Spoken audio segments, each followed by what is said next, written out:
એક ભાઈ મુંબઈ જતા હતા અને એક જણાએ કીધું કે ભાઈ મારા માટે તમે એક સરસ અરીસો લેતા આવજો. જેની સાથે અરીસો મગાવ્યો તો એ ભાઈ 8-10 દિવસથી મુંબઈથી પાછા આવ્યા. એટલે ઓલા માણસે કીધું કે મારા માટે તમે અરીસો લાવ્યા? એટલે પોતાની બેગમાંથી કાઢી અને રામચરિત માનસ નામનું પુસ્તક છે એ માણસના હાથમાં મૂક્યું. એટલે ઓલા માણસે કીધું હતું કે મેં તમારી પાસે અરીસો મગાવ્યો હતો, રામચરિત માનસ રામાયણ નહોતું મગાવ્યું.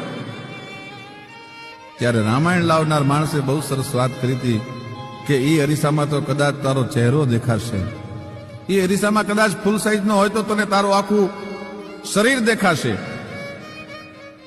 પણ આ રામાયણ એક એવો અરીસો છે કે એના પાને પાને તને તારું જીવન દેખાશે. તું કયું પાત્ર ભજવશી તને ખબર પડશે.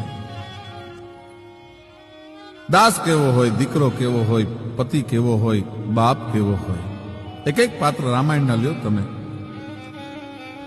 રામને વનવાસમાં જવાની જ્યાં ખબર પડી ત્યાં બાપ કેવો હોય, બાપનો દીકરા પ્રત્યેનો પ્રેમ કેવો હોય.